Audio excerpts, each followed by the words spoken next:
Olá, seja muito bem-vindo. Está começando mais uma edição do Conversa que Rende, o nosso bate-papo semanal sobre o mercado financeiro, os assuntos de investimentos. Eu, Rafa Ribeiro, recebo com prazer mais uma vez o Cadu Wing e o João Gabriel Schlitter. Tudo bem, amigos? Beleza, João? Como é que vai, Rafael? Como é que vai, Cadu? Tudo bem? Boa tarde, pessoal. Tudo tranquilo, João? Vamos lá, Rafael, falar um pouquinho dessa semana. Vamos lá, vamos falar sobre essa semana. O mercado financeiro, os mercados globais tiveram atrelados aos questionamentos políticos, né? Continua aí essa questão China-Estados Unidos. Pro bem e pro mal, né? Pro mal as coisas ficam instáveis, as bolsas caem, mas pro bem qualquer sinal positivo de entendimento, as coisas parecem se encaminhar. Foi o que aconteceu com as bolsas lá fora, mercado americano renovando os recordes, S&P 500, Nasdaq, enfim. Tivemos também pronunciamento do Jerome Powell, que fez aí alguma estabilidade e trouxe as bolsas para o terreno positivo. Já aqui no Brasil, tivemos uma semana, digamos, em suspenso, né? A bolsa andou de lado praticamente a semana inteira, variação muito pequena, ganhou num lado, devolveu no outro, todos esperando a renda emergencial, a renda Brasil, o auxílio, continua, não continua, enfim. É o Ministério da Economia, na gestão Paulo Guedes, deixando os mercados aflitos, ao invés de trazer o que se esperava, mais positividade. Como é que você viu essa semana aí, Cadu? Essa foi mais uma semana aí de bastante apreensão no mercado. A gente teve dados bastante mistos, né? Alguns noticiários positivos, outros um pouquinho de lados e outros negativos. Então a gente começa a perceber, né, que a bolsa ela avançou bastante, tanto no Brasil como lá fora, e nesse momento a gente começa a ver uma lateralização, né? O mercado andando um pouquinho de lado, ora dá uma esticada com notícias positivas, ora recua um pouquinho dentro de algumas incertezas. Então, colocando em fatos aí, né, a semana começou até um pouquinho mais positiva, principalmente, né, com a intenção dos Estados Unidos antecipar a questão da liberação da vacina. A expectativa é que ela saia ainda esse ano, antes de dezembro, a que está sendo desenvolvida pelo Reino Unido. Isso animou os mercados no início da semana. Por outro lado, ao longo do tempo, ao longo dos dias, a gente foi vendo ali também incertezas sobre os estímulos fiscais, uma disputa ali entre os republicanos e democratas. Isso já pode ser um certo reflexo também de uma disputa eleitoral. A gente falta aí menos de 80 dias para a eleição nos Estados Unidos. Então, esse acirramento político lá, ele começa a ganhar novos contornos, né, que são os pacotes de medidas para o governo sustentar aí a recuperação econômica. Aqui no Brasil, da mesma forma, a gente tinha a expectativa que na terça-feira fosse anunciado o programa Renda Brasil, né, em substituição ali ao Bolsa Família. Seria uma extensão ali do auxílio emergencial, mas houve uma divergência sobre qual valor seria, né, adotado.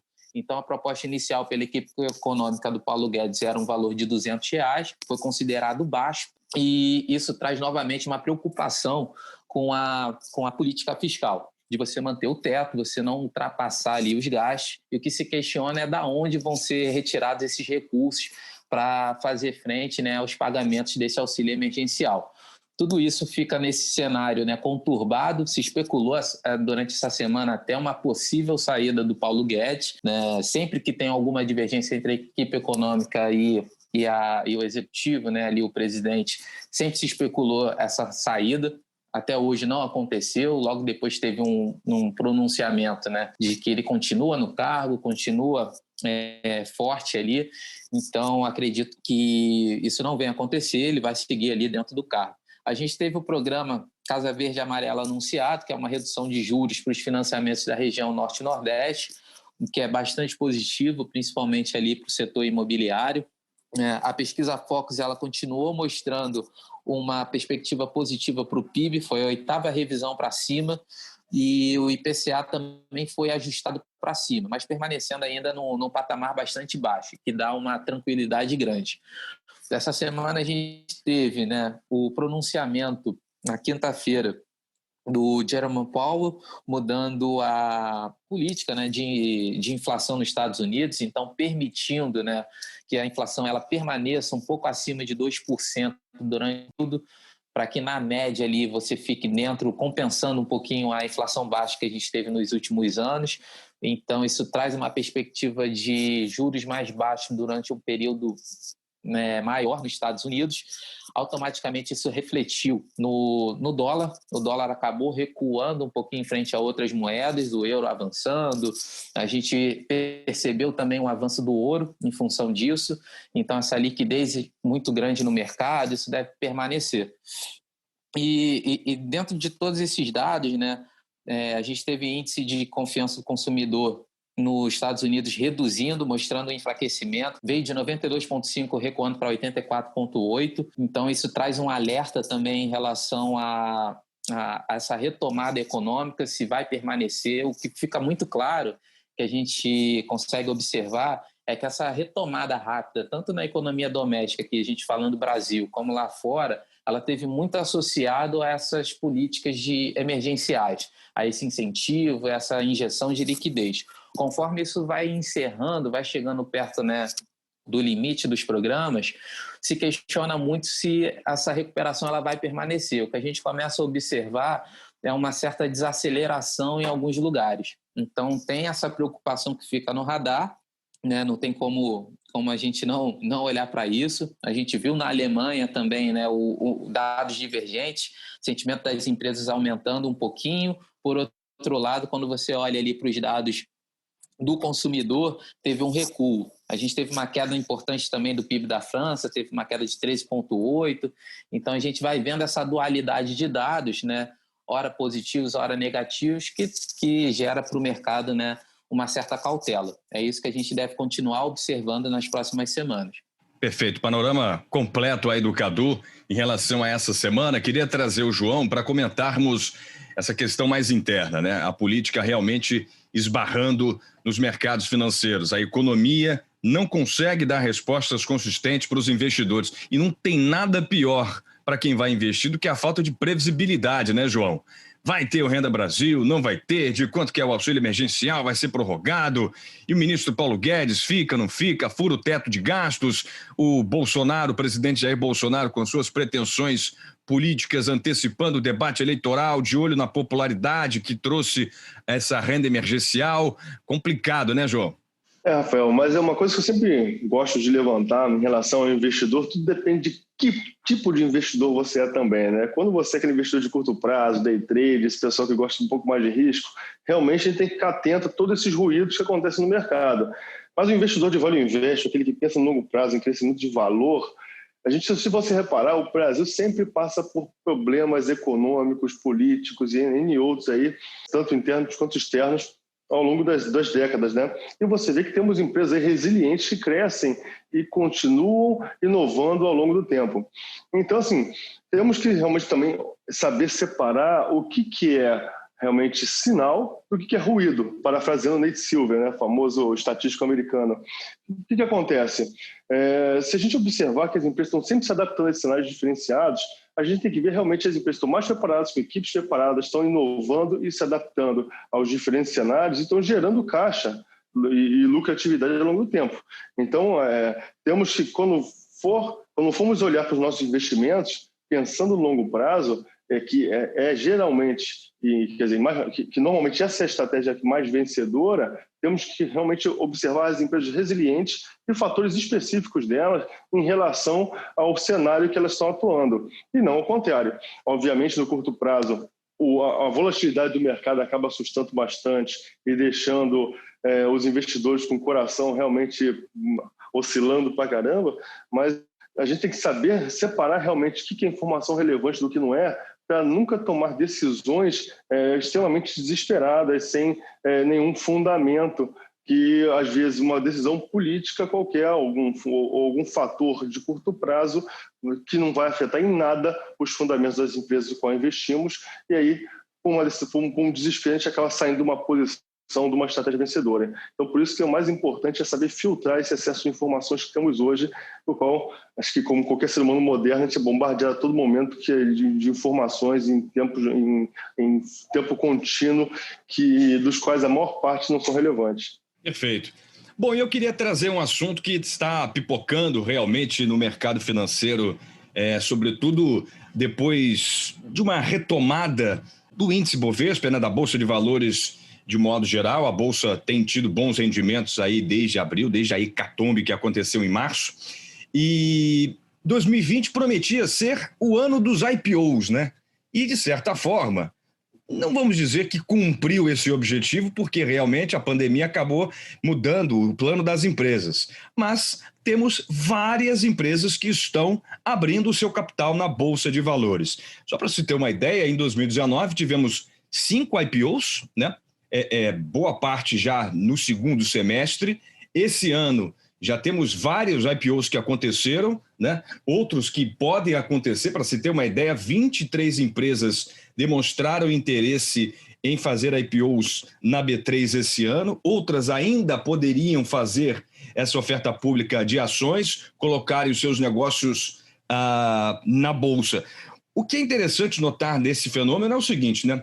Muitas empresas estão, mesmo com a crise econômica, mesmo com as incertezas geradas com a pandemia, acreditando no próprio potencial e enxergando a Bolsa de Valores como o melhor caminho para a obtenção de recursos. Queria que a gente pudesse tentar explicar as oportunidades que podem surgir, de que maneira o investidor pode se aproveitar, e eu acho que é um ótimo momento para a gente tentar colocar esse paradigma em debate, né? A crise econômica de um lado, mas o otimismo na Bolsa de outro. Cadu, como é que você vê essa fila de IPOs aí que não para de crescer no Brasil? É interessante a gente colocar também que no Brasil, se a gente olha, né, comparando com outras economias, o nosso mercado de renda variável ainda é um mercado muito enxuto, muito pequeno. A gente tem pouquíssimas empresas, né, que têm capital aberto. E a gente teve um momento de instabilidade econômica, né, durante ali o período de eleição, né, logo em seguida tinha uma expectativa muito grande com as reformas que seriam, né, realizadas. Isso demorou mais tempo do que o mercado estava prevendo. Isso foi adiando a decisão de diversas empresas. Então, a gente tem também uma certa quantidade de ofertas ali que ficaram reprimidas, que foram adiadas e esperando um momento melhor de mercado. Essa expectativa foi melhorando, né? Para 2020, a gente tinha uma perspectiva muito positiva e veio a pandemia. A pandemia acabou adiando algumas decisões, né, para abertura de capital. Por outro lado, conforme, né, a gente vem vendo uma melhora do cenário econômico, né, do quadro mundial de maneira geral, isso foi trazendo de volta essa busca por abertura de capital. A pergunta que fica é o seguinte: por que esse movimento ele acontece, né? O que leva uma empresa a abrir capital? Basicamente, né, quando você abre capital, você está fazendo uma captação de recursos. Você está vendendo ações para o público em geral, para os investidores, que vão estar, né, colocando dinheiro, né, dentro de um projeto. A empresa vai estar ali fazendo novos investimentos, uma nova perspectiva, ou para fazer aquisição de outras empresas, para reduzir o endividamento dela, enfim. Ela vai apresentar isso para o mercado e o mercado vai avaliar qual é a perspectiva que você tem dentro daquele segmento que a empresa atua, né, para decidir se você considera um bom investimento dentro ali de um médio e longo prazo ou não. E por que esse movimento ele ocorre? Ocorre hoje basicamente influenciado por 2 fatores. Um, que é essa questão que a gente tem poucas empresas, né, que têm acesso. Então, hoje você tem um mercado um pouco mais robusto. Nosso mercado ele vem crescendo. Isso está dando espaço para mais empresas emitirem, né, ações. E a outra questão é que a gente vive um cenário de juros muito baixo. Então, a busca pela renda variável, né, está trazendo o investidor mais para esse mercado.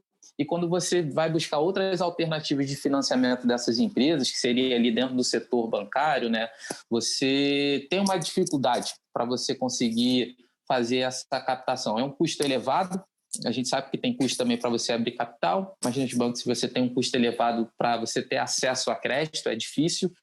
E, ao mesmo tempo, o cenário atual, os bancos têm travado um pouquinho o financiamento. Então, uma alternativa que você acaba tendo hoje, com juros mais baixos, você consegue, né, fazer não só a emissão de ações, mas até de títulos privados e tal. Isso tem sido um segmento que vem crescendo bastante. Então, é uma alternativa que as empresas vêm conseguindo alcançar, né, a um custo mais baixo. A gente tem também um avanço tecnológico que vem dando, né, um acesso mais fácil a esse mercado. E esse é um movimento que deve se acentuar. A gente tem muito espaço para crescer, tem bastante oportunidade, né? E as empresas estão aproveitando esse momento aí para fazer os investimentos, acreditando numa retomada econômica mais à frente. Rapaz, acho que o Cadu foi extremamente preciso, né? Mas vamos tentar complementar um pouquinho. Tá difícil falar depois dele, né? Te coloquei em outra roubada agora. Rapaz. Sabe tudo, bicho. Equipe boa é outra coisa, né? O Cadu realmente é excepcional. Mas complementando um pouquinho, falando do ponto de vista da empresa, é realmente isso. Chega um certo momento que elas querem crescer e para isso elas precisam de capital, né? E só tem duas formas de você conseguir recursos, que é através de você botar dinheiro próprio, você empreendedor, ou buscar no mercado, seja ele no banco, que é caro, o banco afinal eles nunca perdem, né, e cobram caro por isso, ou para investidores que querem realmente apostar na sua empresa. Nesse caso é o mercado de ações. Ele dá essa oportunidade para pessoas físicas virarem sócios dessa empresa. E é o melhor investimento do ponto de vista da empresa, porque é aquela pessoa que entra para assumir o risco com você, não vai ficar batendo na tua porta ali, por favor, meus juros. Então, por isso que as empresas que estão aproveitando esse momento, que a demanda realmente por investimentos no mercado financeiro, especificamente em ações, aumentou bastante. Isso a gente vê no número de CPFs aí que foram cadastrados na Bolsa nesse ano. Então, esse aumento de demanda para poder realmente oferecer o acesso às suas empresas para poder investidores também fazerem parte desse grupo de sócios, né? E, por outro lado, pegando o link de podcasts antigos, quando a gente falou de private equity lá atrás, grande parte dessas empresas, quando o empreendedor está começando, ele não tem todo o conhecimento necessário para poder a empresa chegar realmente onde chegou. E muitas vezes não tem o dinheiro também. E aí entram os chamados fundos de private equity e venture capital, dependendo do tamanho da empresa, dependendo do estágio que ela está. E esse pessoal, eles assumem o risco de botar dinheiro, botar conhecimento e ajudar realmente a empresa chegar nesse patamar. E o IPO também, ele acaba sendo uma oportunidade para o pessoal que está desde lá de trás investindo e assumindo um risco gigantesco a sair, pegar o seu dinheiro de volta e poder fazer outros investimentos. E devolver realmente esses gestores de fundos de private equity, devolver o rendimento para os seus acionistas que estão ali esperando 5, 10 anos ali nesse investimento. Então, por isso que é importante esse dinamismo. Acho que esse é um cenário bem interessante que a gente está passando no Brasil. Obviamente, a gente tem que olhar isso com muito cuidado, porque em muitos momentos a gente vai ter todo um fundamento aí para poder realmente que leva ao aumento do investimento. Mas, por outro lado, também tem a euforia, onde o cuja oportunidade é um juros de 2% ao ano, uma inflação que praticamente consome todo esse rendimento, ainda se pegar imposto de renda, a gente tem um rendimento real praticamente negativo ou negativo, onde essa euforia gerou um excesso de demanda e acaba realmente inflando alguns preços de empresas que não teriam esse fundamento todo que justificaria talvez um aumento do preço das suas ações.